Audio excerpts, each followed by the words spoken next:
अजितदादा यांच्या दुर्दैवी अपघातानंतर जर सगळ्यात जास्त कोणत्या गोष्टीची चर्चा झाली असेल तर ती म्हणजे ब्लॅक बॉक्सची.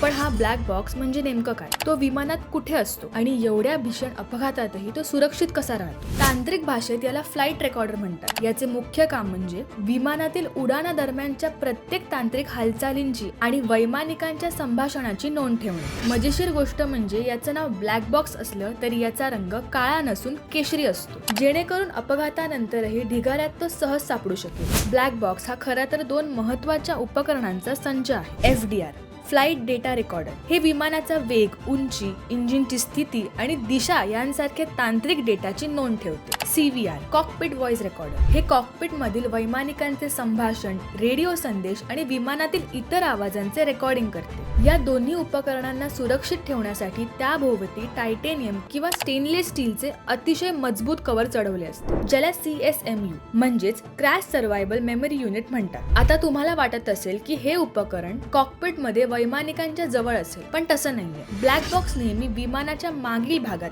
म्हणजेच टेल सेक्शन मध्ये बसवला असतो. रिसर्च नुसार अपघाताच्या वेळी विमानाचा समोरचा भाग सर्वात जास्त डॅमेज्ड असतो, तर मागील भाग सुरक्षित राहण्याची शक्यता जास्त असते. ब्लॅक बॉक्स अविनाशी मानली जाते कारण तो 1100 डिग्री सेल्सिअस पर्यंतची उष्णता आणि 3400 G पर्यंतचा अपघात सहन करू शकते. जर विमानाच्या इंधनामुळे लागलेली आग तासनतास पेटत राहिली तर आतली मेमरी चिप खराब होऊ शकते. जर समुद्रात तो वेळेत सापडला नाही, म्हणजेच 30 ते 90 दिवसांमध्ये सापडला नाही, तर समुद्रातील खाऱ्या पाण्यामुळे इलेक्ट्रोलाइटिक गंज लागून डेटा करप्ट होऊ शकतो. ब्लॅक बॉक्स मध्ये एक ULB under water locator beacon नावाचे यंत्र असते. जर विमान पाण्यात पडले तर हे यंत्र आपोआप सक्रिय होते आणि 30 ते 90 दिवसांपर्यंत अल्ट्रासॉनिक सिग्नल्स पाठवत राहते, ज्यामुळे त्याचा शोध घेण्यास सोपे पडते. मित्रांनो, ब्लॅक बॉक्सची ही माहिती तुम्हाला माहित होती का? आम्हाला कमेंट करून नक्की सांगा आणि अशाच घडामोडी जाणून घेण्यासाठी पाहत रहा नवा काळ.